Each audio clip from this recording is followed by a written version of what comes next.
In this news story, it says BLM plans Carmine's protest. Texas women filmed attacking New York City restaurant hostess after she questioned their vaccination cards, say they were racially profiled and the N-word was hurled.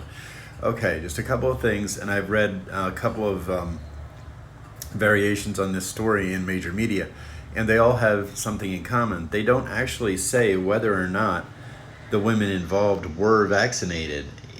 The language in the stories says question their vaccination cards. Well, does that mean they had vaccination cards? They were tourists from Texas. Did they have Texas vaccination cards or did they not? It doesn't say.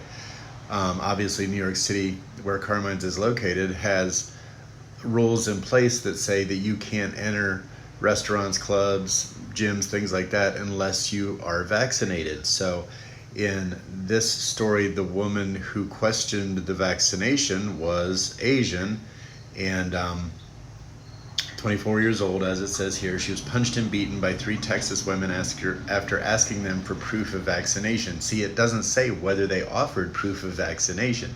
It just says the hostess requested proof, as was her job.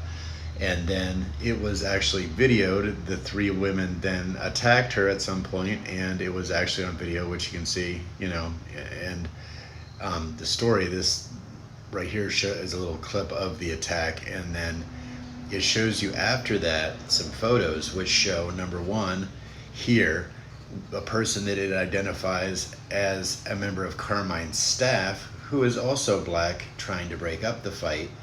And then in this photo, it shows the woman who is on the left being identified in the story as the restaurant manager, also trying to talk to the women who attacked the hostess. Now, the patron who tried to break up the fight and the manager of the restaurant are both black.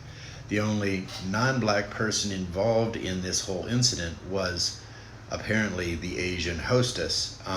And so BLM is going to hold a rally over that, but maybe BLM knows that the women actually were vaccinated, because if they were not vaccinated, then the hostess was merely following the rules in New York City.